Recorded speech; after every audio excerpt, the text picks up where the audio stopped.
It's a real honor to be here today. I think I speak for all the panelists in saying that this is a topic of great importance, not only scientifically and academically, but also emotionally, because it involves some very basic human rights that we're going to be discussing, that being water. To do this process, we're going to start by giving each of our panelists several minutes to share some initial thoughts. But then we're going to go into a true roundtable where we debate and discuss topics, and we will encourage the audience to participate in that as well. So we'll probably start the ball rolling after initial comments among the panelists up here, but then we will bring it out to you as well. So please have your thoughts ready to share and engage. Our first speaker today is Danielle Purifoy.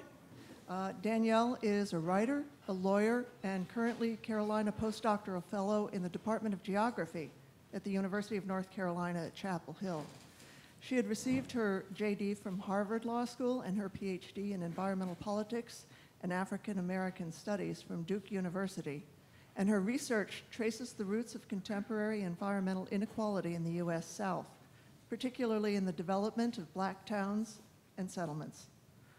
Danielle is the editor of Scalawag, a magazine devoted to Southern politics and culture, and a board member of the North Carolina Environmental Justice Network.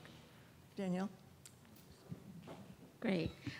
So thanks so much to the conveners, to friends of mine who are now here, and for the invitation. So I'm going to start by saying the title of this panel or this roundtable is Flint and Beyond, and I'm going to talk a whole lot more about the beyond because I am not an expert on Flint. But what I will say is that what people call the Flint water crisis, which is, in my view, not a crisis, it is rather a political outcome of the power structure that we have right now across the country, but is really reflective of the particular power structure around governance in the state of Michigan. And particularly, I want to point to emergency management policies, because Flint, at the time that the water source was switched to the Flint River, was under emergency management. And if you know anything about emergency management, it is a takeover of local government. And at the time that the water source was switched, you had about half of the black population of the state of Michigan under some form of emergency management. So the governance, so it's really about a snatching. If we talked about power in the last panel, it is a snatching of black power and governance, which in the interests, in the sort of development interest and the monetary interests of the powers that be without accountability. So I do want to, point to the Flint water crisis as, or the Flint water situation, however we want to talk about it, as indicative of a much larger and ongoing, as the last panelist talked about, issue of snatching power and its relationship to race and development, which is a lot of what my work is about. So I work, as you might have gathered from the introduction, mostly in the South, mostly in the U.S. South. Although my family is actually from Michigan. I moved to North Carolina when I was 6 years old and have been really taken with the politics of development around that region since. And in particular, around as it said in the introduction, the development of black towns and settlements.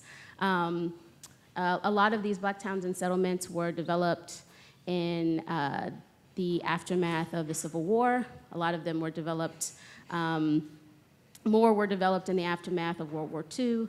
And these communities, whether they were fugitive communities, right, that were trying to escape slavery, right, some of them have their origins there, or communities that were seen as kind of separatist communities to try to escape the hand of white supremacy. These communities were intentional developments for the preservation of Black land tenure, for the preservation of Black political power, and in the hopes of building some forms of kind of autonomous economies. And you see similar resonances in majority Black cities that sort of created in the aftermath of white flight. I don't study those as much, but you can see some similar resonances around building of Black political power in those spaces.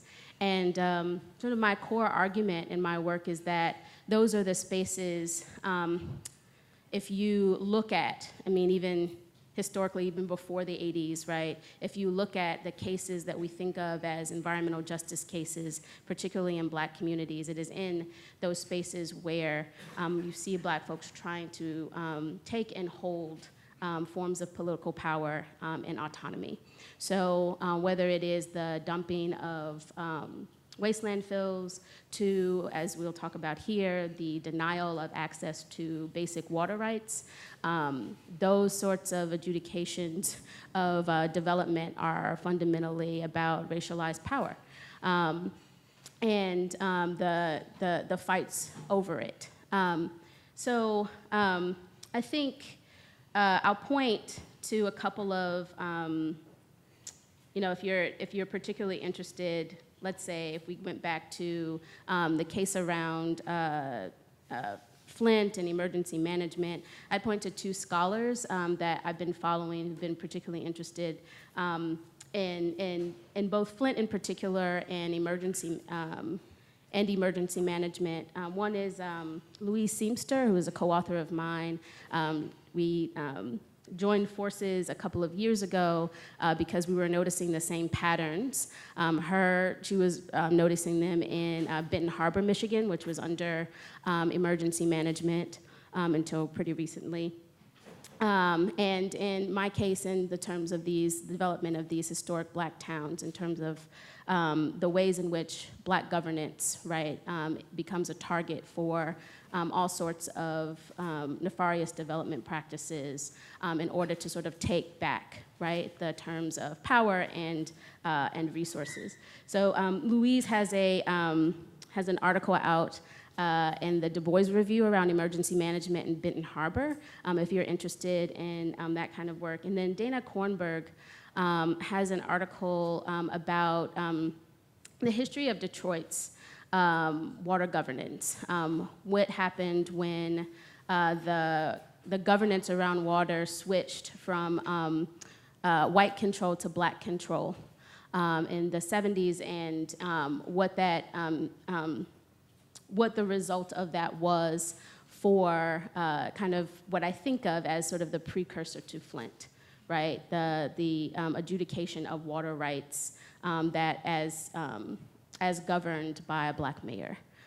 So I'll stop there. I have a lot of other things that I can say, but I want to sort of kind of just set up where my standpoint is, where I kind of enter into this conversation from a particular geographic region and from a particular political viewpoint into how our water rights are adjudicated. Thank you. Thank you, Danielle. Next, we're going to hear from Michael Mascarenhas. Did I say that right? Yep. Oh, wow. Okay. Michael is an associate professor of environmental science, policy, and management at the University of California at Berkeley. His research expertise is in post-colonial theory and development studies, environmental justice, and critical race theory and science and technology studies. He's the author of Where the Waters Divide and New Humanitarianism and the Crisis of Charity, Good Intentions on the Road to Help. Michael holds a PhD in sociology from Michigan State University. His current research examines water access in Flint and Detroit, Michigan, and he was an expert witness at the Michigan Civil Rights Commission in 2017 on the Flint water crisis. Thank you. Thanks for the invitation. Thanks for the introduction. It's great to be here. I looked around at the panels, and I really love the effort that the committee has made in terms of diversity, equity, and inclusion. I wish all panels looked like this. I really want to thank the land remarks at the beginning as well. I think I do want to say we should be careful of the language we use. As Angela Davis has told us, we're at such a disadvantage when we don't use, when we limit our language, and we still refer to these lands as traditional, and we still refer to this as history. And you know, the last residential school in Canada closed in 1996. This isn't history. This is what's going on today. So I think it's important to acknowledge, but not to place it in a distant history. So I'll speak briefly about my experience and involvement in working with citizens in Flint. Give you a little bit of a background. My dissertation, I did my PhD work at Michigan State University, which is an hour away from Flint. Looked at the precarious conditions that 6 First Nations in southwestern Ontario were getting their water, and how laws by the premier at that time, Mike Harris, under a common sense revolution, were really undermining not only First Nations sovereignty, but health, welfare, livelihoods. That book became Where the Waters Divide, and it looks particularly at the state, the government, the provincial state at that time, and how their policies around white supremacy in particular resulted in all sorts of egregious harms on First Nations reserves. But not only producing harms, justified to some extent and racialized some of those experiences that they were having. The incredible sort of flexibility of the neoliberal discourse to do something like that. I then became interested in how people receive water throughout the world. And throughout the world, most people receive their water not by turning on a tap, but through charity, often under crisis conditions. And I was following several water purveyors, large non-profits, doing work in Tanzania and Ethiopia and North and South India, and I followed them around, and they work like a multinational corporation. They have, you know, multi-million-dollar companies, nonprofits. They have multiple offices in all sorts of places. You can be on a conference call with an engineer in Toronto, or financier in New York, and someone doing data management in Philadelphia. It's amazing how these nonprofits work. But it also struck me as doing some of that work that these agencies, these nonprofit agencies, are making decisions over life and death. In other words, they are sovereign. They are making these decisions without people voting for them, without any set of rules or principles or guidelines. And they're doing good, they say, but they're also doing very well. And so I was looking at that contradiction. And so in the summer of 2014, I have family in Detroit, people we know, people we love. We have friends in Flint.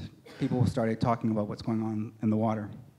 And I was kind of, I'm from southwest, just outside of Toronto, right between Detroit and Toronto.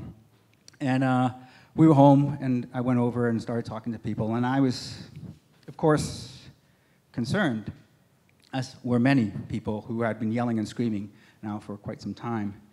And so I asked, how can I help? What can we do? And so folks asked us to collect data. Folks asked us to start to speak out, to use your privileged contacts and start to talk about this to help us. So we lifted water, we did analyze data, we did all sorts of things that we could. Modest things probably. And then I had a bunch of graduate students doing some work in the area, and that culminated in 2017, where I gave expert testimony at the Civil Rights Commission with Paul Mohai, who is another environmental justice scholar at University of Michigan. We had to convince the commissioner that this was environmental racism. They wanted to really use the discourse of environmental justice. And it took me and Paul as well, several meetings with the commissioner to actually think about that frame more seriously. And to some extent, we were successful. Although, and one thing I want to say today is we think the way it's framed in Flint is this is an environmental justice or environmental form of racism, but it's an accident, right? This is an unfortunate accident of particular events. And I want to suggest this is more structure, as Danielle's already done. So, Flint, and I often think about Flint and Detroit, because this is not an isolated event, right? This is going on in black and brown cities all over this country. So I often put Flint and Detroit together. Flint, you've got 100,000 people who were intentionally lead poisoned. But you also have over 100 people who have suffered from Legionella's disease, at least 12 who've died. It's the largest Legionella's outbreak in the country, in the history of the country. In Detroit, we are now down to 5,600 houses being shut off, and that's down from about 17,000. We're looking at upwards of 100,000 people who don't have access to water in their homes for non-payment. Currently, there are 837 people with hepatitis A in the city. That's the largest hepatitis outbreak in US history. And these are because of Michigan's emergency management laws. And this sort of racialized capital is really willing to cut its teeth on black and brown dispossession, right? This is the urban insanity, I think David Harvey calls it, where we are building cities that are not for people to live in, right? And displacing black and brown bodies while we do that. One of the things I want to say about Flint and Detroit, and one thing that sort of struck me is, and it's sort of obvious, but really is the cumulative and intersecting impacts from not having water at your house or having your house being poisoned. You can't live in it. You live in fear that state authorities will come and take your children because you don't have access to water in your house and you can't have children in a place like that. People are terrified, anxious to drink, brush their teeth, do anything. There is anxiety, there's emotional, there's trauma. Mothers I've talked to have lost children during this. They blame themselves terribly for this. This is intergenerational chemical violence, in other words. People are terrified. People have to relocate. They have to be, they are now, people who have been working all their lives are now dependent on the state or family for favors. There's massive relocation, a huge drawdown in black and brown wealth. Try selling your house at the height of the fiscal crisis. Many people have just walked away. That's led to homelessness. And in many ways, for me, it's the house is really the variable, it's the indicator of health. And if you don't have a home, you don't have access to any health. And your health outcomes are really reduced. So it's a massive, massive form of structural racism here. But I do want to say again that this is EJ as structure and not as accident. This is a form of racial capitalism that is going on in New Denmark, in New Jersey, Baltimore, Chicago, all over this country. The third thing I want to say is the role of the community. Now, many people have often heard the community is, didn't know what was going on, was unorganized, had to be helped by these hero scientists who came in from other universities to bail them out. Because, let's face it, I think it was the EJ manager for Detroit, Kevin Orr, called them dumb, lazy, stupid, and I think fat is what he said. Right? But there's all these racialized tropes to allow this sort of egregious management structure to come in and take over. But in fact, that's not the case. That from the beginning, these community members in Flint and Detroit were organized. They knew what was going on. They were holding town meetings, talking circles. They mobilized for 2 years. They collected all the data. They were the people that spearheaded a lot of the social caring that went on, right? Saidiya Hartman argues that care is the antidote to violence. And this sort of care, you saw this every day going on by mostly black and brown women, and that's the key to this as well. Who also gets erased from this story are the roles of African American women in particular, in women's groups, and I have to say Latinx women as well. So I think that's important to recognize. And then the last piece I'll say is the way in which the Flint water crisis has been racialized, that somehow these folks deserved it. In Detroit, somehow they just weren't able to get their household together. And you see these racialized tropes being used over and over and over again. You know, Detroit fell into bankruptcy. Well, that's the pathology of black leadership. Well, people aren't paying their water. Well, that's the pathology of black households. And it goes on and on and on. And it's powerful and it works. It works fits nicely into the narrative of white supremacy. I think emergency management, you're absolutely correct. 52% of African Americans over the last decade have been under some form of emergency management in Michigan. 2% of whites in a state that has about 80% white, I think. In fact, when there were white cities like Lapeer that were on the, so emergency management is you have a criteria of meeting for certain financial obligations. If you don't meet this criteria, then you fall into this bracket. But there were white cities who also didn't meet this criteria that were somehow bailed out at the last minute, and never the same racialized reasoning for taking over control. There are at least 30 states in this country that have emergency management laws on the books, and so this is not something that's going to end in Michigan. I want to say in closing that there is a little bit of Flint in every urban crisis that we face today. Thanks.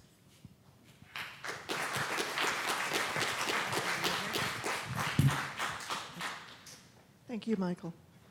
Our third speaker, and see, I've prepared now. I got my glasses out so I can actually read this a little bit better, because I was struggling to make the letters out in the page. Mary Pat McGuire is our third speaker today. Mary Pat is a professional landscape architect and principal designer at the Water Lab, and an assistant professor of landscape architecture at the University of Illinois here. Her work is focused on the redesign of underperforming urban surfaces as landscape infrastructure for rainwater. She leads a SEE grant with geologists, engineers, and an outreach specialist on this topic for communities in the Chicago-Calumet region, and she's co-editor of Freshwater Design Research for Inland Water Territories. Mary Pat. Okay, thank you. I also brought an advanced copy of our book in case anyone is interested in looking at that, because if we're going to talk about sustainability and water, many of us in landscape architecture, we always look back to the watershed scale and try to think about projects that address those kind of linkages between undoing or rebuilding infrastructure, rethinking about institutions, the role of course, people in communities, and redesign to affect change at that kind of larger territorial scale. But I've found in my work too, so I'm interested in those kind of larger continental issues of water, particularly surface and freshwater. But I want to then ground this in the discussion about Flint and my work in the Chicago area. So in coming to this panel, I thought, what is sustainable water in Flint and beyond in the context of a kind of larger conversation, particularly in an academic setting about sustainability justice. And it's incredibly challenging to succinctly address one of these most entangled issues about, of water in this time. Nothing quite really prepares us to understand and grapple with the kind of incommensurable variables and forces and personalities really that are at play that don't lend themselves to easy analysis or inventory or solution making. And I've found that in my own work, the very kind of research question, which many of us ground our work around, changes once you get more deeply involved in working with water and people in places. And so I want to open my comments with some notes on knowledge itself, design in the public interest, and then to just say something quickly about, well, maybe not so quickly, but something about what we're doing around Chicago and also lead that's showing up in Chicago's water. So I want to start with a passage from the introduction of Benjamin Pauly's book, Flint Fights Back. This is a book that's really a kind of engaged ethnography of the crisis. Sorry, I'll use his word, but still, and the people and the activists involved. So Pauly writes, "It is notoriously difficult to extract insights of general scholarly interest from research as locally rooted as that which went into his book. When I first conceived of the project, it was as a descriptive case study of an unusually significant event in the nation's history, written from an engaged vantage point and without the intention of advancing any particular theoretical framework. He writes, a richly descriptive case study distinguishes itself in part precisely by resisting generalization, incorporating idiosyncrasies and deviations that complicate whatever themes may be present. These should build up like pebbles in the shoe, reminding the reader they should build up like pebbles in the shoe, reminding the reader of the artificiality and incompleteness of even the most robust conceptual framework. Given that much of the water crisis complexity in Flint was missed by the media entirely or erased as waning news coverage wore presentations down to their bare outlines, painting a fuller picture of what went on in Flint is, I maintain, an important contribution. There are political reasons as well to be cautious about generalization, for the basis of many of the activists' demand was the singularity of the water crisis. Moving Flint to the front page, or the front of the queue, for state and federal assistance, they believed, depended on the crisis being seen as unique. And often the leading antagonists were those who argued that what was going on in Flint was happening in other cities too. The predicament of the militant ethnographer, then, is that framing the crisis in generalizable terms for scholarly purposes risks coming off as politically counterproductive, or at least politically tone-deaf. In his account of interactions with Oxford activists, David Harvey usefully articulates this dilemma as the tension between tangible solidarities embedded in community life and the scholar's search for the more abstract conceptions that have universal purchase. From a community's perspective, Harvey points out that the shift to the latter, quote-unquote, conceptual world can threaten that sense of value and common purpose that grounds the militant particularism achieved in particular places.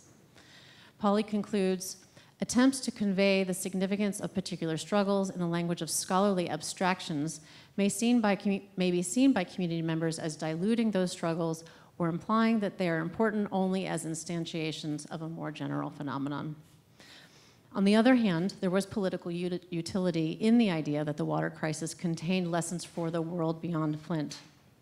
The national conversation about the crisis generated around lead contamination, moribund infrastructures, and spotty regulations created a platform for activists to take their story around the country, and ultimately, no matter how focused that story was on the exceptional nature of Flint's plight, it did have a larger moral, a message about the integral relationship of justice and democracy, end quote.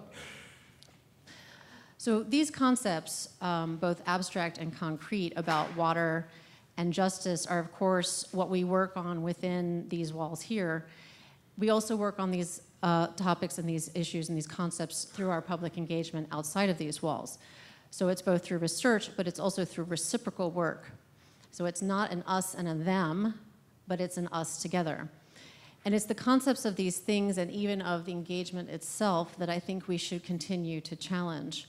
Because often unlocking or locating a response to water in Flint and beyond Flint, it's messy, it's nonlinear, it's highly political, it's hidden, it's subjective, and any good result comes from a much larger collective effort. And so at the core of this, I think there's a question about how knowledge arises, or how it floats up, as it were, quite quickly. So, how is knowledge created in these situations and in these conditions? From who? And where and how? And in the case of Flint, how are the power structures controlling knowledge, including even our own here? And how does knowledge from within community become the basis of decision making? Because nobody knows or cares more about what is going on in a community than itself. So a little bit of where I'm coming from in this conversation is that professionally, I'm a landscape architect. The majority of my professional background is in design of landscapes.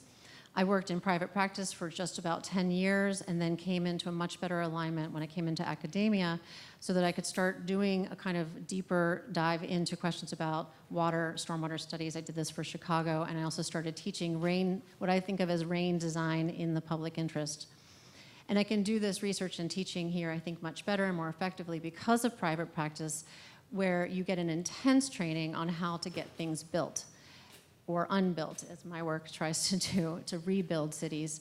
And that can be extended to the public, and I work with the public now as a researcher and a teacher. And I found that in my respective discipline, we're having a conversation internally about what we do and how we do it, and I imagine this is true in others too, that we have to get beyond what our titles are. We have to start exercising much deeper care about the ways that we may know and how they may or may not be relevant, and to work through a variety of ways of trying to open up something that we call knowledge. Excuse me, and I think that key to that is wrestling with this kind of spectrum between the conceptual and the lived, and to listen much more deeply to the lived outside of our fields and outside of our frameworks. Okay, so I'm going to fast forward a little bit here because I don't want to extend myself over my fellow roundtablers as we are now. So I want to talk about this design in the public interest. Before Flint happened in 2014 and then was more widely known in 2015 and 2016, I was doing a lot of water and stormwater studies. I don't study potable water. I don't study drinking water formally. But I was doing a lot of this work on stormwater issues in Chicago. And at the time, I was trying to correlate a lot of the spatial mapping around flooding that was happening in streets and people's basements, et cetera, due to mismanagement of stormwater, and map that. And I realized that that mapping correlated very well with a spatial mapping of poverty.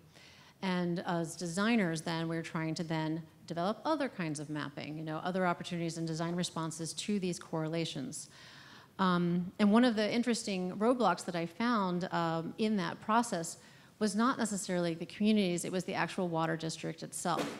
And I wouldn't say that I was naive in that, but I expected them to have a little bit more of the kind of public interest in mind. They are, after all, responsible for developing water infrastructure, wastewater and stormwater infrastructure for all of Cook County and beyond. So why are they such a progress to doing things that we know? So 6 years ago, I was in MWRD's office trying to get their support behind a project. This was in early 2013. We, at the Illinois Institute of Technology, we won actually a US EPA Campus Rainworks competition, which University of Illinois students have also won in recent years. And we were invited in to a public hearing to talk about how great the work was, et cetera. And MWRD used our win. I didn't realize at the time, but they really used it for their own political game. They propped us up at a public hearing and with my students and everyone and said, we're going to support this and we're going to get this constructed. And even Susan Hedman at the time, she was the head of the regional director head, or I don't know what her title was, for the EPA district that was there. Later, she was then let go because of the Flint crisis. But she also came to a press release down at IIT in Crown Hall and talked about the greatness of green infrastructure and how we were all going to achieve this. And then over subsequent meetings through MWRD, they just started to back away from this thing. Initially, they claimed that they couldn't help a private campus implement a project, even though the part of campus for the project was specifically selected and programmed around social community, an area where social community activities were programmed into that part of campus. And so this is the middle of Bronzeville, down the south side of Chicago. So they resisted, and they said instead, why don't you run your next design studio and develop a green infrastructure plan for stormwater in the entire 8th Ward that suffers from flooding? So I said, okay. And we did that, and they still didn't take it up. So I think I started to realize that we had some structural issues around power relations and only felt a kind of fraction of anger that I think that others must feel. After Flint kind of became known and I became much more deeply reflective about the kind of limitations and the bias that exists, I realized that the kind of tools and the voices and the ears that are needed most weren't really at that table. And I've been much, let's say, more gratified here now I've been in Illinois to develop an interdisciplinary team that's working around these issues in the South, not in the South side of Chicago, because it's a little too hard to get work done in the city limits right now, but just outside in Calumet Corridor, which is a 10-mile wide area of municipalities that are suffering heavily from flooding. And so we've been putting a lot more work around this question around flooding, and actually an extraordinary group of students here has been involved in this project. I know Tony Heath is here, and a couple of other students were also in the audience earlier. What we've been doing is trying to bring much more design data and design modeling into our work and making progress down there. And what is important about this, though, is that the team's work, as we're supporting them, it's really been benefited by this kind of Flint realization. We're working directly with municipalities, not just to bring that information to them, but to work alongside as true advocates and partners in their process. And we are guided by an enlightened administrator of one of the municipalities down there, who himself and in his community saw that there were far greater benefits to developing green infrastructure over gray infrastructure. And so we're pursuing that, and we're supporting them on the ground. And it's pretty remarkable. And what I've realized, too, is that in that process that we are not just advocates for design there, but we are, I really see our work as a kind of truth practice now. Because what we're doing is understanding the local knowledge that exists there and supporting them through expertise. And yet we're also empowering those municipalities to understand the truth of the realities of what is behind the problems that exist in their communities, but they actually don't understand how water infrastructure works a lot of times. And so we're working with them hand in hand on that. And of course, a lot of that has to do with building deep trust. And I think it's too often that we talk about this question about how do we earn trust by the community. I mean, of course we do. It's not just that we need to earn their trust, though, but that they need our trust. And trust is really about, I think, letting go of control and of the need to know. And if we institutions are given trust, I think that we also need to give that in return and not immediately take credit for the results of that process. So I would say that, you know, a co-creative process, a co-constructive alliance, and us following them is actually a key to leveraging some of the things that we say that we want to do within our own institution. Really quick about Chicago is that we are experiencing a lead situation in Chicago now. Probably this is understood. It's not a level of Flint, but there is lead in the water. Of course, there's lead in the water everywhere where there are lead pipes, et cetera. But government is telling us it's okay. Like Flint, the truth is not in the testing that they report to us. It's really in the method of testing, and this is one of the things that we can do as researchers, and we can do as kind of citizen scientists ourselves, those of us who live there. I think we need to do testing that's in the interest of people and not that's in the interest of our current governments. And it's kind of shocking even to read the kind of regulations around testing and the information release, even in Chicago. So anyway, we've talked about the cover-up and things like that, so I can get past that. I'm currently waiting for my own lead test to come back at my house, and I'm trying to do a kind of block-by-block analysis of what the results are for some of my neighbors. I'm in the McKinley Park neighborhood, which is a largely minority neighborhood in the south side. And I want to read something just to close, which is from Anna Clark's The Poison City. She writes, "This city did not deserve what happened to it. Neither does another shrinking city. Half a century after the Kerner Report tried to inspire a new approach to urban life, we're at another crossroads between how things once were and how we can choose to do them in the future. In a way, public drinking water systems are the perfect embodiment of the ideal that we might reach toward. The sprawling pipelines articulate the shape of a community. House by house, they are the tangible affirmation that each person belongs. They tie the city together, and often the metropolitan region as well. If only some have good, clear water and others do not, the systems break down, it isn't safe, the community gets sick. But when we're all connected to the water and to each other, it is life-giving, holy even." I'll just stop there. Thank you. Thank you.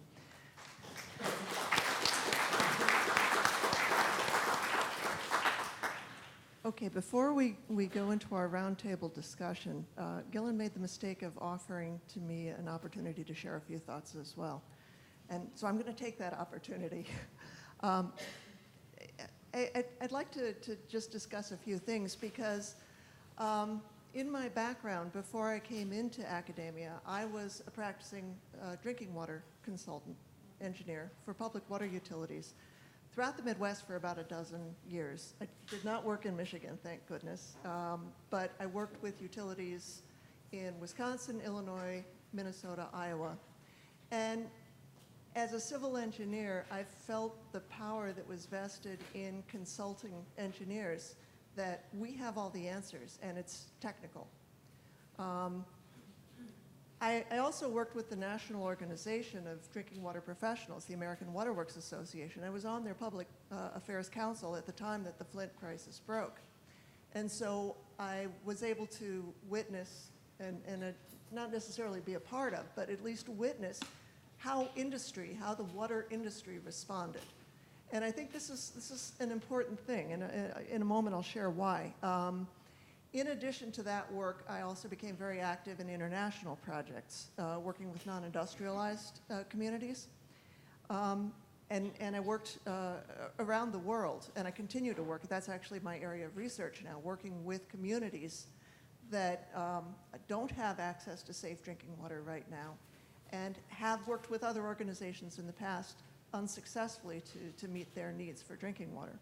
Now, from the former experience, I think I gained a real understanding, first off, that water isn't free, that we have a set of standards in the United States from the Safe Drinking Water Act that requires a cost, an expense to produce water. And this had been used actually in the Flint crisis as justification for this situation, that this happened because the community couldn't afford to continue buying the water from Detroit. They couldn't afford to provide the proper treatment, and the water that was being provided met the standards within the constraints of the public water system.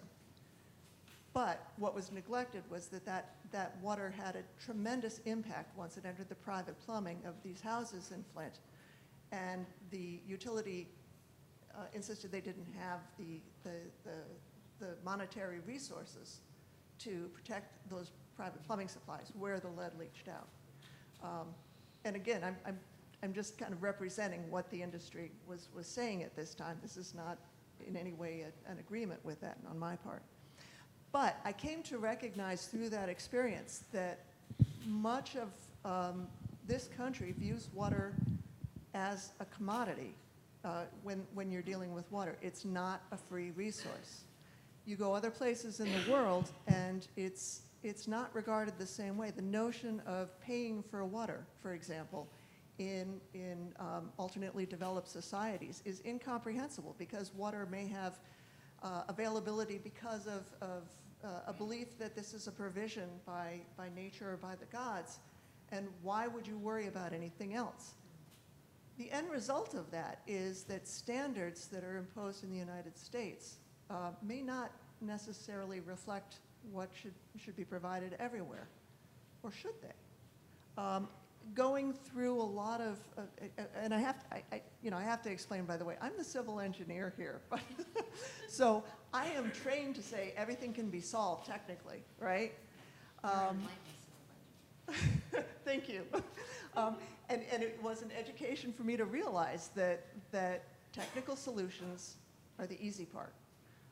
That the real challenge to addressing the sort of situations that arose in Flint, and that often arise with environmental justice issues with water, are in no way related to which valve you put where.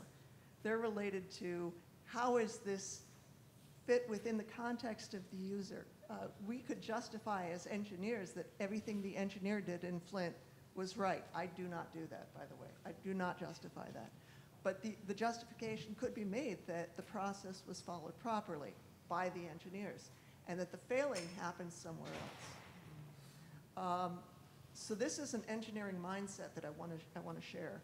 I think the other thing that, out of working with other societies, made very apparent to me, and I brought it back to my own practice in the United States, is that there's a disparity of power and authority whenever you're working with another society, whenever you're working with a people that doesn't have the technical expertise that you do as an engineer. So power and money become the two guiding forces in how decisions are made. It makes perfect sense when I'm working on a water system in, say, Senegal. It turns out it makes perfect sense when I'm working on a water system in Berlin, Wisconsin, or I'm not going to start naming off communities, but you see what I mean, that that what we can see very overtly when we're working in other places where this difference is obvious happens very much in the United States, in our own backyard. It's just easier to ignore because we say, but we have Safe Drinking Water Act rules that we're following. We all have the same standard. So standards have become a real issue for me. And I'm going to invite the rest of the panel to talk about this a little bit more. I want to share before I turn it back to the panel, because I don't want to take up a lot of your time, but I do want to share that I had the good fortune of being in Hawaii last week. Everybody say, ooh, that's great. It was beautiful. But I was on the Big Island, and I don't know if anybody else is familiar with this issue. I actually hadn't been until I was there. The 30-meter telescope issue. Has anybody heard about this? I was driving across, for those of you who haven't, I'll explain this. I was driving across the island between the large old volcano Mauna Kea and Mauna Loa, which is the younger, more active volcano that kind of created all the havoc last year. And as we're reaching the peak between the two volcanoes, we come upon this encampment. And there are tents all over and people sitting, and it's very cold up there because it's very high elevation. And people are sitting out with blankets around fires and playing guitars, and I'm like, cool, a folk concert. It must be a festival. And I'm looking around and I'm not seeing a stage. So we're trying to figure out what's going on. I start Googling, which is what we do now, right? I start Googling and find out that this was actually an occupation by indigenous Hawaiians who were very upset because of an effort to build a very modern telescope, a 30-meter telescope, supposedly the most powerful of its kind, on Mauna Kea. And this is being done by a consortium of universities, including the University of Hawaii. A number of mainland universities are involved in this. This is an academic endeavor. They've been working to build this for several years. This university is in on it. Okay, so I didn't even see it. Okay, this is a large consortium. Okay, so a large number of, a lot of people are invested in this. It turns out that when they had filed the application and the indigenous peoples objected because Mauna Kea is a sacred site. They've allowed an observatory on there already. They don't want more stuff put up there desecrating something they consider sacred to their identity and their being. So the consortium said, well, we'll put them on the Canary Islands, I believe, instead. But then it turns out that that wasn't as good of a location for astronomy, and so it went back there. Once the permit was granted and they started building, hundreds of people came in, and they're there. They've been there, I believe, 2-3 months now, and they're not moving to block this. What I want to share about this was I thought it was interesting because when I was Googling this, I was reading an article that was in Inside Higher Education, and I was particularly struck by a paragraph that was presented from an editorial that was provided by a geneticist from UC San Diego and a physicist from the University of New Hampshire, who teamed together to write a critique of this location of this TMT. What they said is, far from some replay of an ancient clash between tradition and modernity, this is a battle between the old ways of doing science, which rely on forceful extraction, whether of natural resources or data, and a new scientific method which privileges the dignity and humanity of indigenous peoples, including Hawaiians and the Black diaspora. They wrote this in The Nation, by the way. It is a clash between colonial science, the one which, under the guise of progress, has all too often helped justify conquest and human rights violations, and a science that respects indigenous autonomy. Now, I think that's really interesting in the case of Flint, because it's, to me, totally applicable, because as with this 30-meter telescope, in Flint, we assumed that our technical solution was the right one because civil engineering says it is. And yet it neglected to recognize the needs and the conditions and the economic constraints on this particular community. And I think that goes back to what all three of our speakers have talked about in this becoming an issue of color, becoming an issue of economic need, that willful neglect by trusting technology led to a lot of this problem. And yes, this is the civil engineer saying this. So, I'm going to close with one of my favorite quotes that I use often in the courses I teach in contextual engineering. And it was written by a foreign languages professor, Bruno Wambi, who said, "Technology is like genetic material. It is encoded with the characteristics of the society which developed it, and it tries to reproduce that society." To me, that means if you're placing a technology in a place, you are automatically colonizing that place and neglecting the power and the authority and the self-determination of the people within that society. So what I'd like to do now, I'm going to turn this back over to our panel, and I'm going to start just by presenting a question of, in light of what all of you have said and what I just shared. In the situation of Flint or in any other situation similarly that involves access to water and rights to water, whose standards should rule? Who should be making the decisions on how clean that water should be, and how should that be handled in terms of the cost and the commodities that are involved with that? I'm asking the toughest question first, by the way.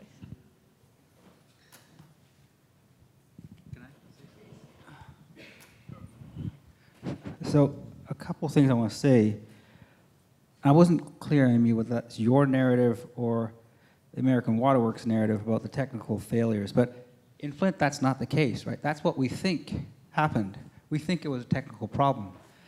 But they made a decision, and it wasn't an issue of saving money either. This was a decision made on high for political gains. This wasn't a crisis. This wasn't, I had to balance the budget. The insolvency and austerity narrative clouds what actually happens here. They switched the switch, it's hard to say, knowing they didn't have the technology in the water plant to put the orthophosphates in the water. So they switched without any regard of standards. And I think that's an important clarity to come, that has to be told, right, in the Flint case. One of the key things that happens in Flint is the water safe to drink? Does it meet standards? Mark Edwards, and please turn off your tape recorders if you're taping here, and other engineers have said that it meets government standards. Flint folks saying it's not safe. I still ache. I still have all sorts of rashes and problems, and the water's not safe. And so I don't know, I'm not going to answer your question of who decides, but to bifurcate it in that way, I think we're not, we're really not getting at some of the core issues of power and race in that way. So. Sorry. Oh, no, it's okay. Yeah, I think this question of standards is a good one, and I don't work in on Flint in particular, but I did start out, I guess my career, whatever you want to call what I'm doing right now, in New Orleans after Katrina, and some of you may know, probably a lot of you know, right, that prior to Katrina, New Orleans had an enormous lead problem, right? Had some of the highest rates of childhood lead poisoning in the country. And I moved to New Orleans to work eventually for the city government that was tasked with the environmental recovery of the city about a year after Katrina happened. And one of the things that my very first job, I remember I was working with a sewer engineer who was a sewer engineer come urban planning professor who had asked me to figure out what to do about a donation that we had gotten of 10,000 of these things called sunflower seed balls to remediate lead from the soil. And we got them from Oregon. They were donated from, there was all sorts of these things under the Clinton Climate Compact. It was a whole, anyway, that's, okay. In any case, one of the first things I had to figure out was like what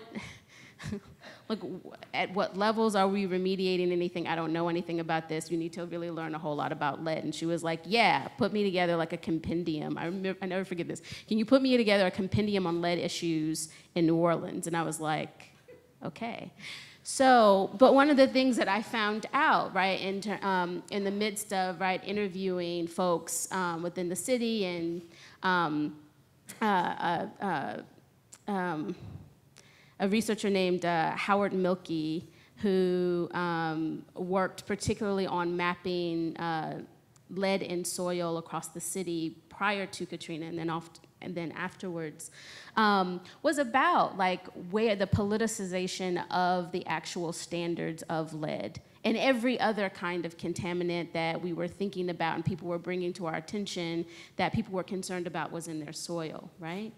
And the more I read about it, I think for soil at this point, and it's probably still the same, you could have 400 parts per million of lead was considered safe, right? And so we were like, okay, so that's the standard, right? So we are going to use these sunflowers to try to figure out, to do a demonstration garden for how we like think about, right, like reducing lead to the extent that it's there down to 400 parts per million. And then of course, right, you start reading, I'm reading about the standards in other countries and everyone's like, there's just no safe levels of lead, right? And I'm sitting here like, so then what are we actually saying to people, right, who are coming to us legitimately, right? New Orleans is known for its kitchen gardens. People do backyard gardening all the time, and right, that city was already had a lead issue, but then also sat underwater for, a couple of weeks.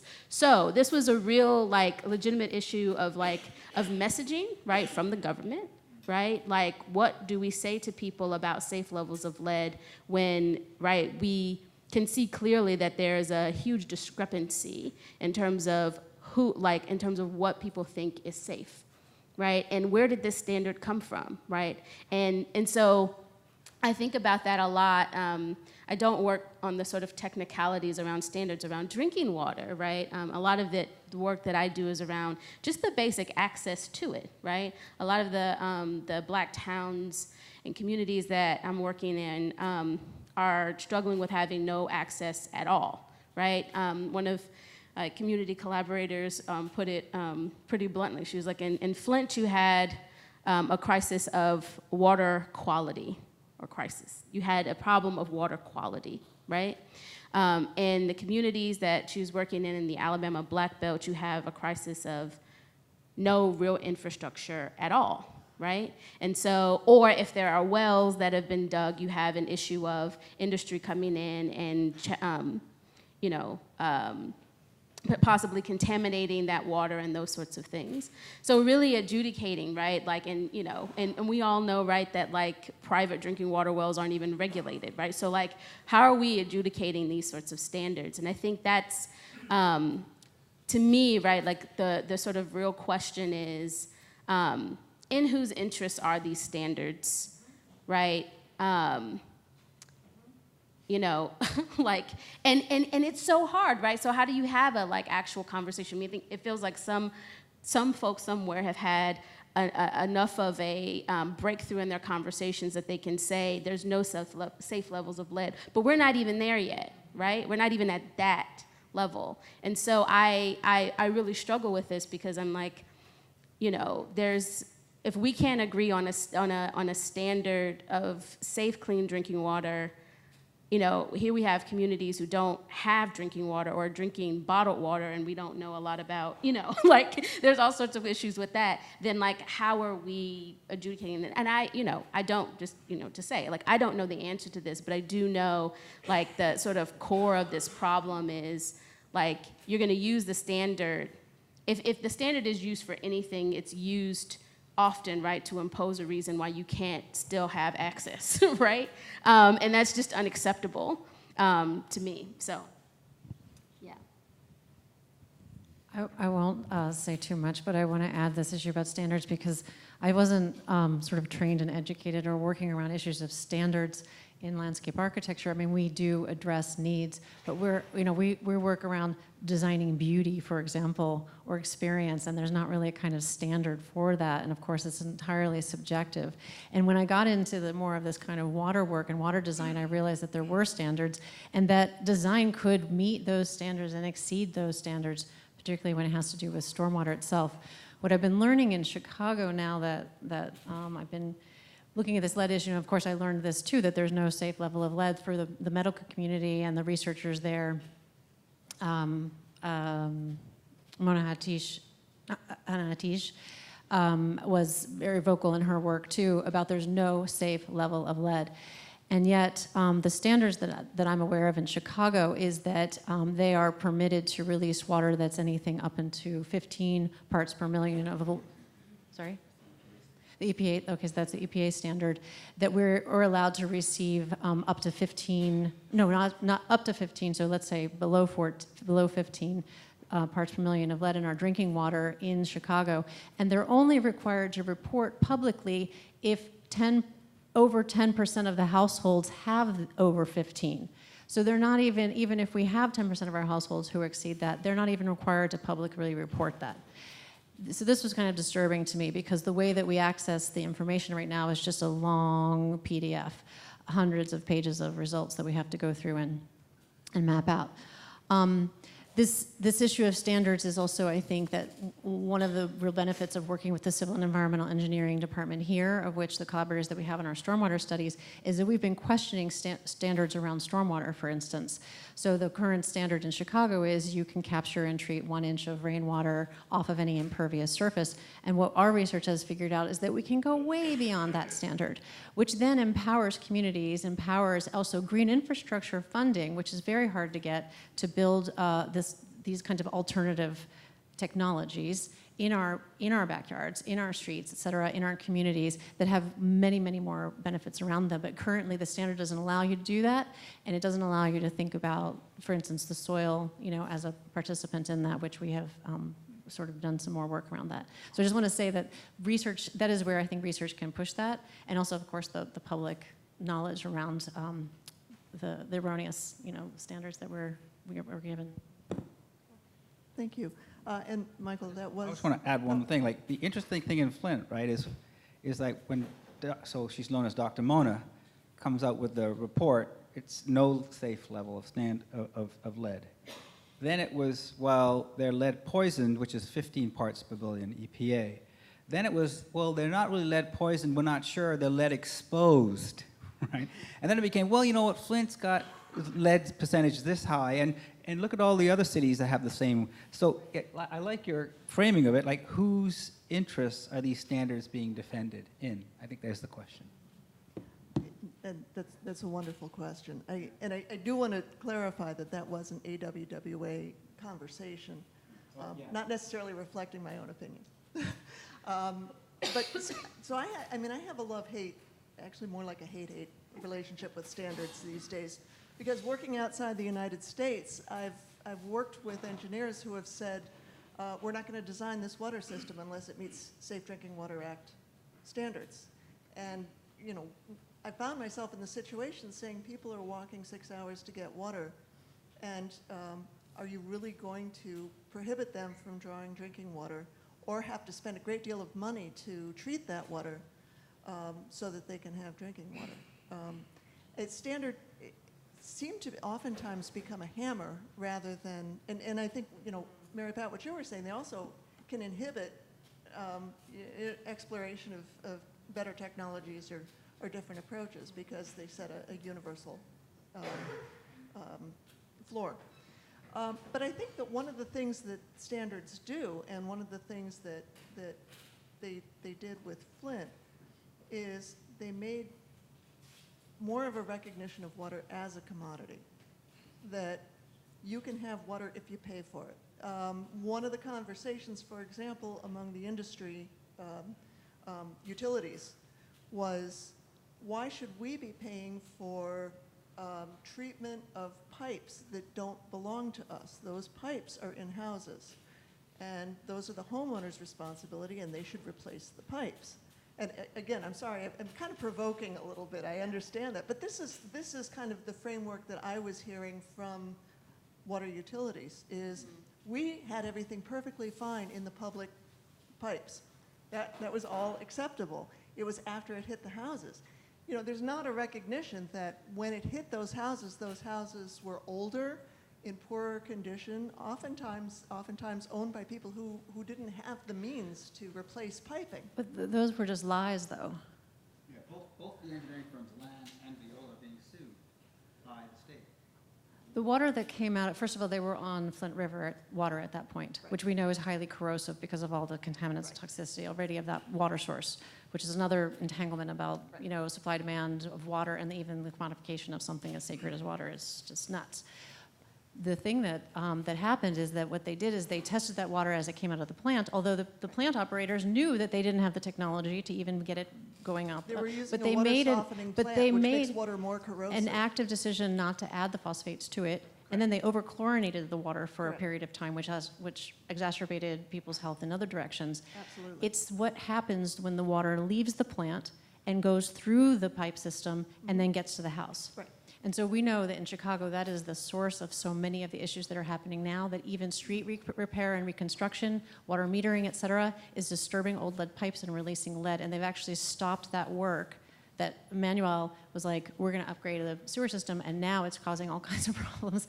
So for us to say that it's the homeowner's responsibility is it's just passing the responsibility and the accountability off of the main problem, which is that we have outdated infrastructure all over this country. We've got deferred maintenance, and it happens to be undistributed deferred maintenance. Right. Yeah. Yeah, you're absolutely right. And yet, it's still, the act of doing the testing where they did it conformed to standard practice at the time. So utility owners who say, I'm testing my water as it leaves the plant and enters the system, and it's perfectly safe, actually are complying with the standards, okay? They're ignoring the fact that, and where I think the real deception happened is they didn't follow through on the lead and copper rule requirements, that the correct number of houses, the less than 10 houses. So there definitely was, you know, and believe me, in no way am I defending the actions of the engineers. When I saw that they switched this water system, the water supply, and used their old system, which was a water softening plant, I was stunned, because softening water makes it more corrosive. And why would you switch to a more corrosive water and then make it even more corrosive before releasing it out? And the reason was because they had that plant. And they said, well, we got to treat it with something, so we've got this here. It goes down to money in this case. So the question, is water a commodity? And I would invite people in the audience to join in this conversation as well. Is water something that you buy? It's not so much a comment to the last point, but I have a question. So one comment that I like to catch.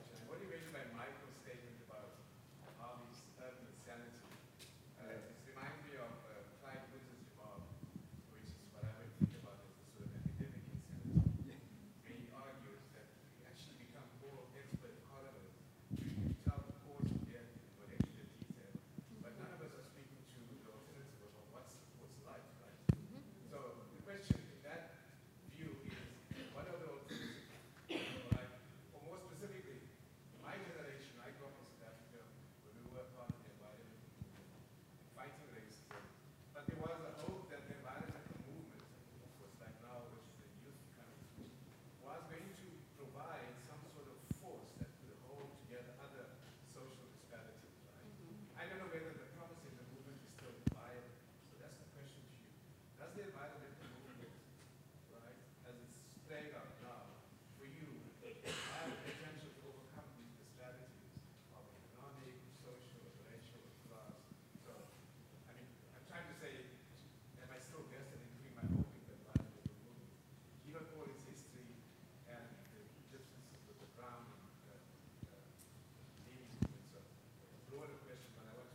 That's a really great question. Thank you. I don't see the environmental movement, and when I say the environmental movement, I'm talking about sort of the traditional mainstream white environmental movement that is dominant in this country. I don't see it moving in that direction.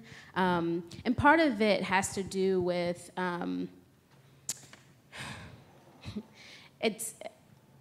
part of it's like its historical arc, right?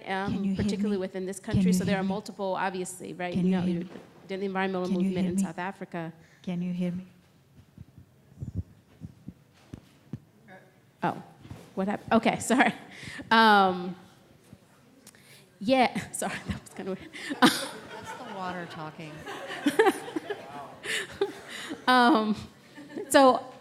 So I think that I have a lot more hope for environmental movements outside of the United States than I do for the one within the United States. I think the one within the United States is partially responsible for this standards question that we have right now.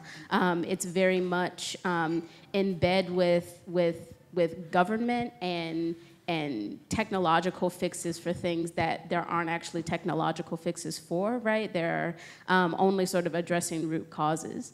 I think where my hope is, and I think I'm probably echoing, right, folks from the last panel, is actually with the communities themselves. So one of the things I'm really interested in,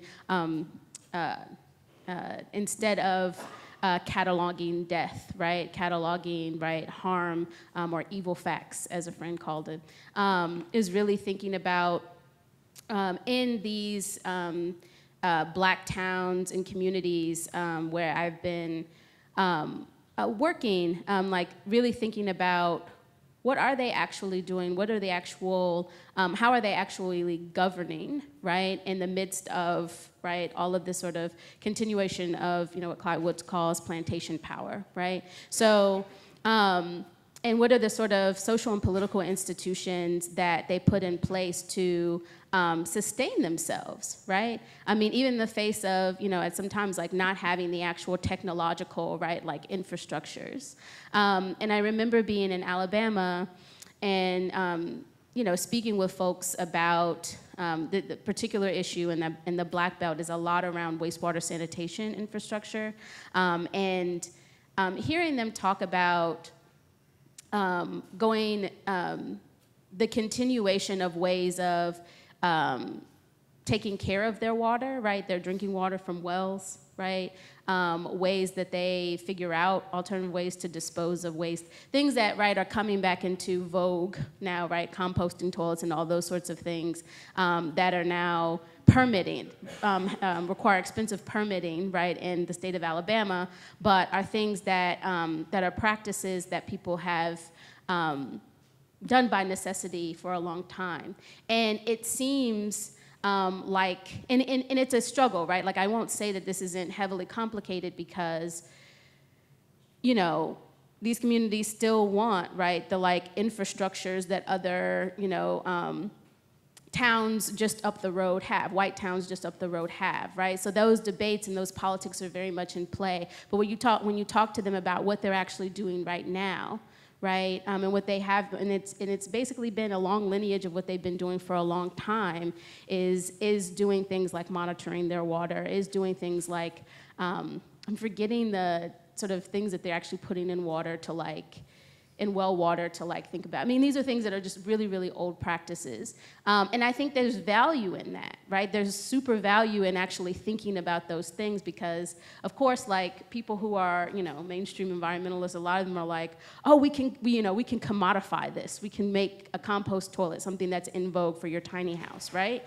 But like legit, right? Like this is like what is happening and what has been happening in these communities and the kind of like social institutions that revolve around protecting those sources of water, like people talking about, these are folks that are probably in their 60s and 70s now, but talking about the community well, right? Some people had individual wells, but the community well, if you couldn't afford to dig your own well, there was a community well there, and everyone took part in taking care of it, right? Like those sorts of things that seem again, like, not the thing to do, right? Not the thing that meets any sort of standards, but again, right, like, you know, where, like, here is where the standards have gotten us at this point. So, yeah, thank you for that question. I'm super interested in thinking about those things too. Thanks, Ken. That was a great question. You know, I want to take my lead from Audre Lorde, and I think we need to learn lessons from the 60s. I think I might have said this. But, you know, if you think about the movement, if you think about environmental justice movement as if you accept that it's coming together, sort of an intersection between the anti-toxic movement and the civil rights movement, and you go back to what James Baldwin was saying, that, you know, that anti-blackness, anti-black genocide is inextricably tied to white supremacy and the way in which whiteness works. You know, MLK was saying that laws for African American communities and people of color are a mockery, he called them. And Malcolm X used to say, you know, racism's like a Cadillac; they make a new one each year, right? Flint's the latest Cadillac. But I think, you know, if you accept the EJ movement as a coming together of these two things, I think what we've done is we've spent a lot of time and energy preparing a set of metrics and measures in a way that we have measured in various different ways and talked about standards, about the toxins, about the pollution, about the, you know, the ways in which people are alienated, oppressed, dispossessed. We've done that work from the anti-toxic leg. But we've lost the civil rights movement. We've dropped that footing and shoe. We've forgotten about empowerment. We've forgotten about white supremacy. And these were the words that folks in the 60s were using in order to combat what they saw. And I think we need to relearn the 60s vocabulary again, and not only talk about standards and metrics and, you know, and all the ways in which we can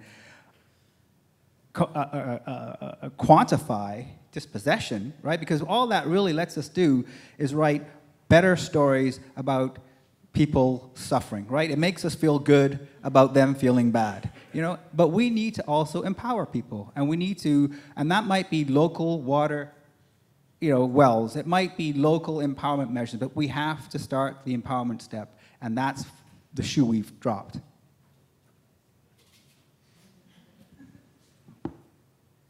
I'd like to open this up for any other questions from the audience.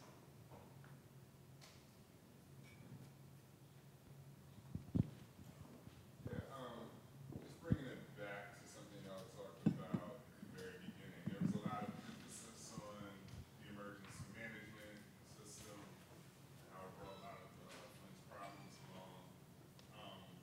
When looking at that, we know, like, we also understand that, like, cities operate at the mercy of the state, and that states can preempt city rules and regulations in most cases anyway. How much of this really is about it being like this kind of emergency management trigger as opposed to like being the actual design of the state to kind of inhibit and control black people and people of color, like wherever they live within the state?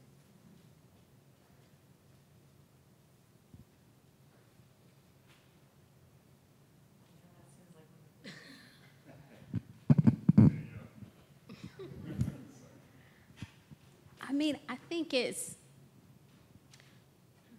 I see these structures kind of all the way down, right? Like reinforced, like from the federal government, right? Like on down to the locality. And so I often, you know, people talk a lot about like cities and states, right, being kind of pitted against each other, right, and in conflict. But I would argue that like one of the things that they're like actually like real tight about is white supremacy, right? Like it's like, so it's not a, and I see this a lot. One of the things that I've been looking at is like things like city charters, right? If your town and your city is within the United States, within, I'm sure, a lot of countries, right, is a creation of the state, right? You may get together and petition your state for the right to exist, but the state has the right of refusal and has the right to issue you that charter, right? And it's incredible to see, right, the kind of disparities, right, in how states decide who gets what kind of municipal powers to do what, right? And like those powers go to white towns and cities, right? When black towns try to seek charters, right? Like a lot of their abilities for annexation and growth, right? The tools of development and gaining a political power and size and influence are often cut off from them, right? So, and that's in the interest of the white towns surrounding them, right? So I think of it, I think of them as being very much in cahoots, and I think emergency management very much was in the interest of the state government, but also in the interest of those white towns and cities, right, who may have also met whatever the indicators were for emergency management, but didn't, that got bailed out, right? That's a redistribution of resources, right? That is a snatching of resources and a redistribution to other places that might, to other white places. So I do think of it in that way, and it's one of the, I think about this a lot. It's like one of the reasons why, and I know that, your work is focused a little bit on some of the emerging black municipalities outside of Atlanta, for instance, right? And those are like some of the biggest black municipalities ever in the history of this country, right? Like they just came out of Atlanta sort of just on the outskirts because of sprawl, because of gentrification and displacement and those sorts of things. But like the fact that we haven't seen, right, like a major like independent black city, right, in this country kind of until now, until like this very moment, will tell you something about the histories of like that kind of development. And that all has a bearing, right, if we're talking about water on infrastructure. Because you cannot, a lot of these towns, it's like they can't get past the infrastructure, right? If they can't get the infrastructure, then they can't grow, right? If they don't have annexation powers, they can't annex people to like build their tax base, right? Like all of those things are deeply connected. I have some different thoughts too about that question, and this might get back to Ken's question about environmentalism. But one of the issues in Chicago that I had to confront when I first moved there almost 10 years ago and trying to unravel what was going on is where is water coming from and where is water going? And 99% of the people have no idea where a drop of water goes when it falls from the sky, and nor where that water comes from when it comes out of their faucet. So this itself, this kind of lack of information, lack of transparency, is I think at the root of the problem that we're dealing with, is that the people really don't know where it's coming from, even people who you would think would know something. Now, this has to do with the confusion of overlapping jurisdictions around water sources, water treatment, water collection, water everything. And it's multi-layered, it's confusing, it's governmental, it's quasi-governmental, all these things. And so we really have to take a look at all of this and try to figure out how these different shared agreements, like when the water leaves my house, where it goes, and then it goes into one set of pipes, and those set of pipes go into somebody else's pipes, and those pipes go to a treatment plant. All of this is heavily, heavily managed. So this question about what is the environment even around us that we know about, most people don't know that they're drinking Lake Michigan water, actually, which is shocking, right? Or that their water actually ends up down in the Gulf of Mexico. This is like a primary issue that is hidden within our infrastructures, and those have overlapping and pretty much private management that we participate in on a municipal level, but only those of us who actually do the work. I wouldn't say citizens are very well tied into that kind of information. I'd like to add on to that too, because having worked internationally, I think that gives a different perspective of governing organizations and state primacy over municipalities, that sort of thing. A lot of times when I'm working in other places in the world, government is kept at arm's length. Either they choose not to, or they're kept away because they'll just seize the money and use it for something else. And so that relationship is very different. But I think what you find even in other places in the world is the people who make the decisions, the people who set the objectives are still the people with the power and with the money. Those are the two that you always have to watch. Who has the power? In the case of the United States, because of the government structure, the state has power over the municipality, and so they can take control and make things happen the way they want. In Sierra Leone, where I was in June, the government is there and they're present, but especially in the rural communities, they really don't want the government involved. And so instead, it's the primary landowner or the head of the water board who makes that decision. And oftentimes these are not elected positions. These are people who ascend to that position through family relationships or some other sort of power structure. I also want to mention, what you were saying about people not really knowing how things run. Going beyond Flint, which we're supposed to do here. I just realized that was the name of this panel. So this notion that often happens when development engineering is done in other places in the world, and those projects don't succeed in the way that the designers intend them to, they often end up saying, well, it's because the community is not taking responsibility. And oftentimes they're what you're describing, Michael, is it's a community well, and everybody is expected to take part in that. But in other places in the world, people are not, communities of civil engineers any more than they are in the United States. Why is it when agencies go somewhere else, they expect the community to know how it runs and can make it work and get upset when it doesn't, when in the United States, it's handled for us. So it's interesting when you get out of the industrialized world, we put these new expectations on people to achieve their own water independence that we don't put on our own populations. I'm sorry, that was kind of a sudden left turn there. But. Any other questions or? Yeah. Have we learned lessons from Flint that are going to make any difference in the future? Are we moving, I guess, to get to the thing, or are we going beyond? What is your sense of that? I'll say something quickly. They'll probably say something more profound than me, but I'm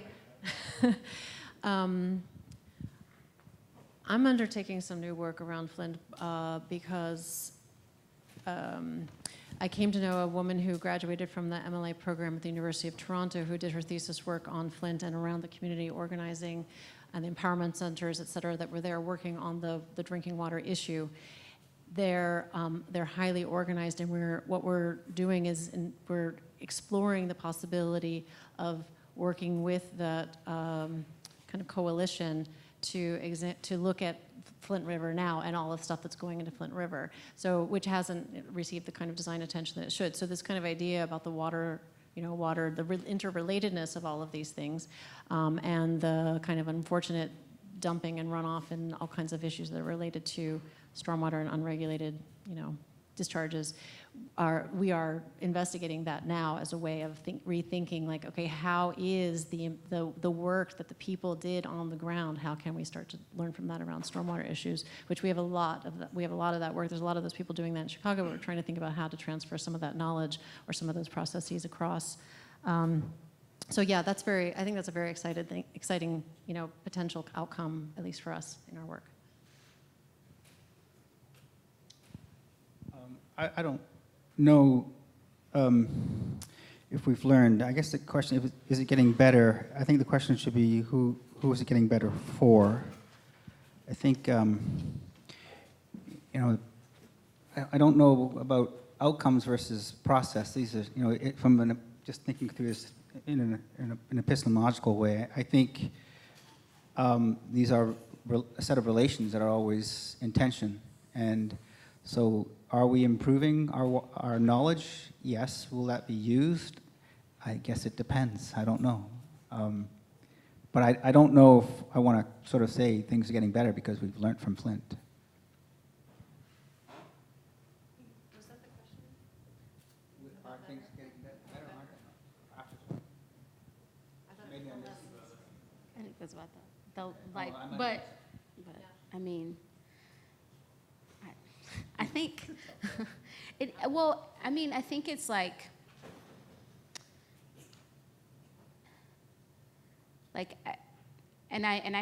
whatever, I hate to, I feel like I sound like a, broken record, but I feel like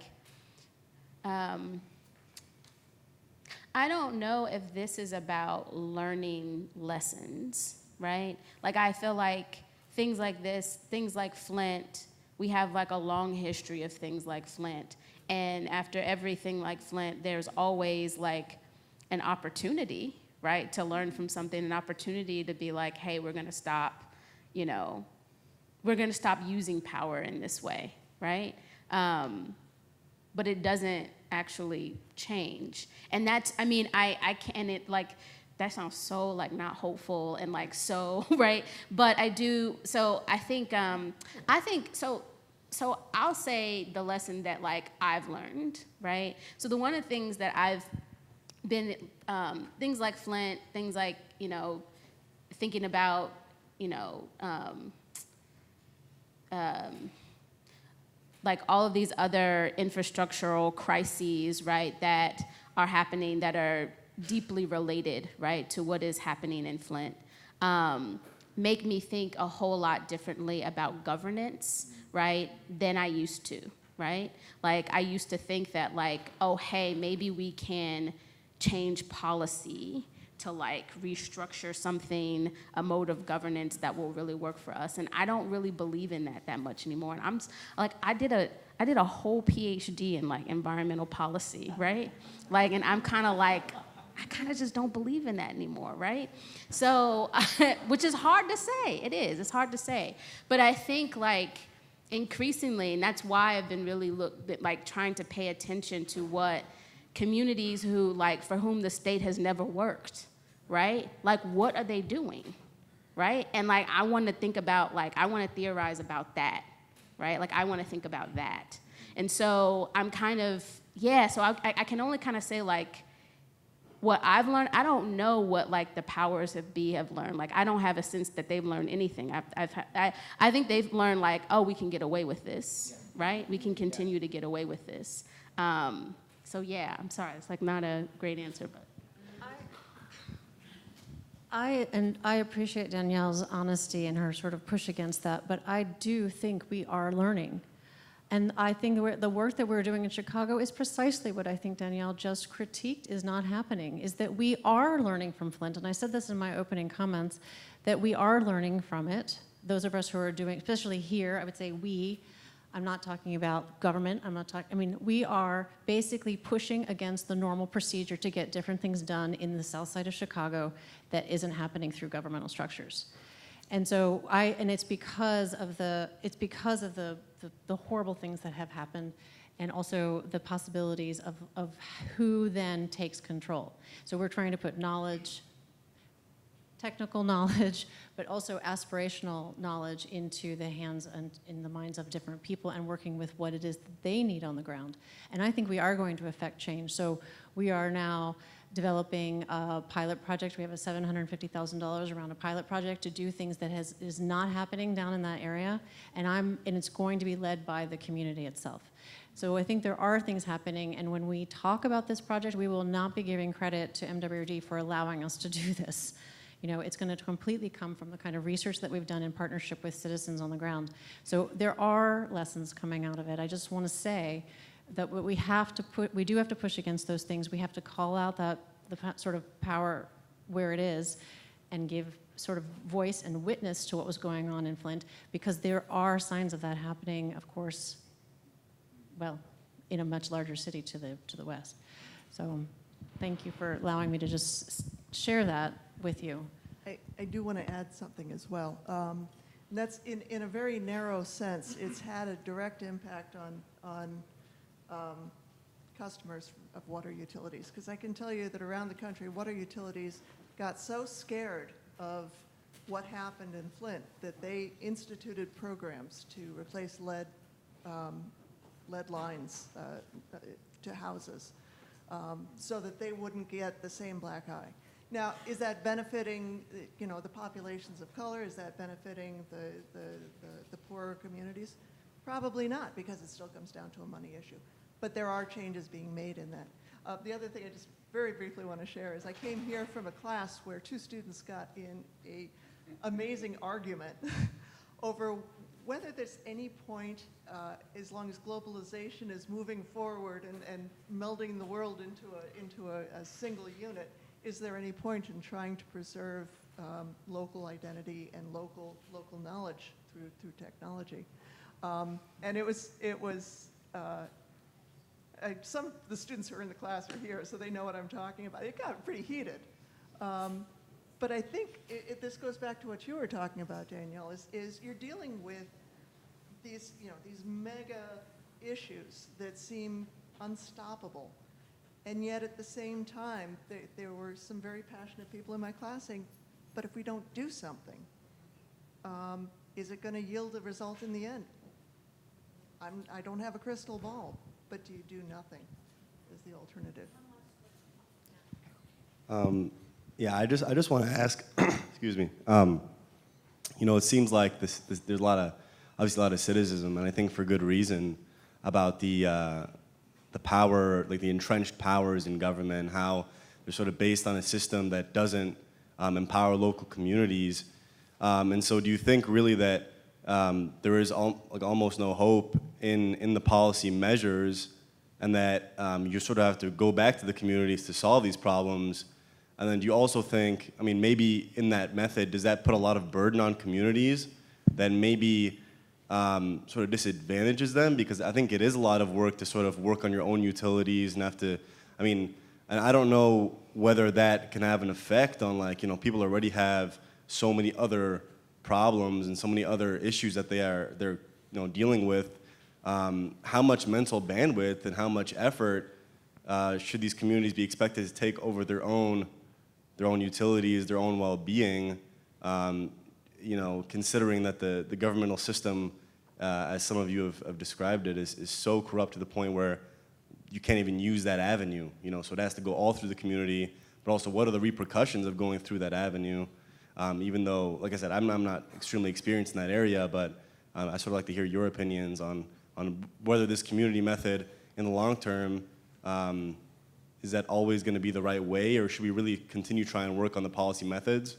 Or is it just like, the policy is, not always, the power structures are so entrenched that it's almost not worth trying to change them substantially? Yeah, I just want to offer a brief comment on that before I turn it over to you, and that's under the Safe Drinking Water Act, any public water supply is by law under the requirements of the state agency under the primacy of the EPA. And so if you're providing water to more, I forget what it is, 35 households, you have to have a licensed operator who has been trained and certified by the EPA.